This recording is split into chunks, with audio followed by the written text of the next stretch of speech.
તો સેકન્ડ પાર્ટમાં તમારું સ્વાગત છે। તો પાવાગઢ ગયા પછી અમે નીકળી ગયા છે હાથની માતા જવા માટે। હાથની માતા પહોંચ્યા પછી અમે ગાડી મસ્ત પાર્ક કરી દીધી। ગાડી પાર્ક કર્યા પછી અમે નીકળી ગયા છે વોટરફોલ તરફ। તમે જોઈ શકો છો રસ્તો એટલો મસ્ત હતો ને, પણ તમારે પથ્થર પર જાળવીને ચાલવું પડે, બિકોઝ કે તમે લપસી પણ શકો છો।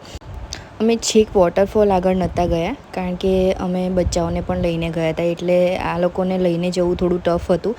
એટલે પછી અમે વિચાર્યું કે એક નાનું મસ્ત ઝરણું ચાલતું હતું અને ત્યાં જ અમે બેઠા।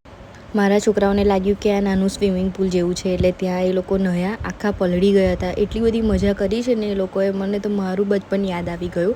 જ્યારે અમે પણ નાના હતા ત્યારે તમને ખબર હશે કે પેલી નહેર આવે છે, એમાં અમે નાહવા જતા હતા, બહુ મજા આવતી હતી। અને અમુક ટાઈમે નદીએ પણ નાહવા જતા હતા।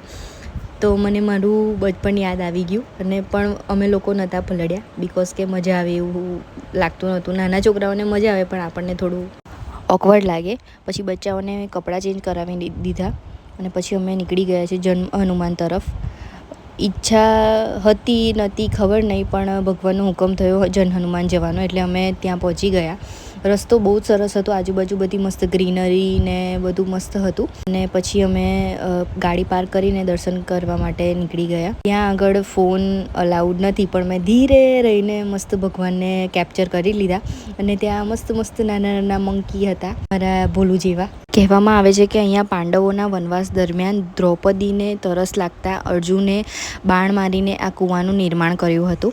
આ કૂવાનું પાણી એટલું ચોખ્ખું હતું, અને મેં આ પાણી પીધું અને ટેસ્ટ તો તમે એટલો મસ્ત હતો ને, એકદમ આરો વોટર હોય ને એવો ટેસ્ટ હતો ને, એટલું જ ચિલ્ડ વોટર હતું।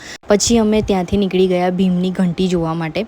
પાંડવોના વનવાસ દરમિયાન ભીમ અહીંયા આ ઘંટીથી અનાજ દળતા હતા। કહેવામાં આવે છે કે આ ગામવાળામણે આ ઘંટી હટાવવાની બહુ જ કોશિશ કરી। એકવાર ટેમ્પામાં પણ ભરી, પણ એ ટેમ્પો આખો તૂટીને ઘંટી નીચે પડી ગઈ। એટલે વિચારો કે કેટલી હેવી હશે। ત્યારથી આ ઘંટી ત્યાંની ત્યાં જ છે, કોઈ ત્યાંથી હટાવતું નથી। અને ત્યાર પછી અમે અહીંયા નાના પેલા આપણે સાતમના દિવસે ઢેબરા બનાવીએ એવા ઢેબરા ખાતા, પણ એ અડદની દાળના ને એવા કંઈક હતા, બહુ મસ્ત, બહુ ટેસ્ટી હતા, બહુ મજા આવી ખાવાની। અને ત્યાર પછી અમે નીકળી ગયા અમારા ઘર તરફ, અને બધા જ થાકી ગયા હતા, એટલે ગાડીમાં બધા જ સૂતા હતા, અને મેં ને પ્રશાંત વાત કરતા હતા। થોડો ટાઈમ મીન્સ કે 10 મિનિટ જેવું હું પણ સૂઈ ગઈ હતી।